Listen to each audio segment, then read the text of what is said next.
Our opponent was the illusion of imperfection. In the hero's journey, the shadow represents the hero's greatest fear. For a geometer, that fear is that the math is a lie because the world is broken. The wicked witch of our journey manifested as the entropic glitch. Elias pointed to a gnarled, twisted oak tree in our simulation. Aetherius, look at that. If the math is so sacred, why is that tree so lopsided? Why do people get sick? Why do galaxies collide and tear each other apart? If the blueprint is perfect, the rendering is a failure. The witch has won.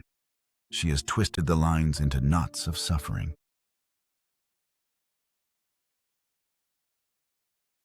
The opponent was the disconnection between the ideal and the real. It was the belief that the geometry is just a dream, and the real world is a jagged, entropic mess that refuses to obey the compass. The witch whispered that there is no home. There is only the broken mirror. The battle was the struggle to reconcile the circle, the symbol of the infinite and the divine, with the square, the symbol of the finite and the earthly. The battle is the squaring of the circle, I shouted over the rising, percussive track.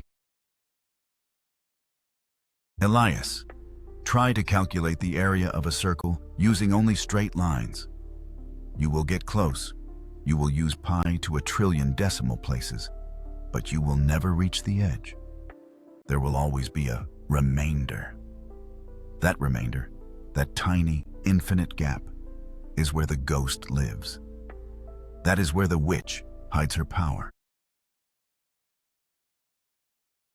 I challenge them to understand that the imperfection is not a bug, but the engine of change.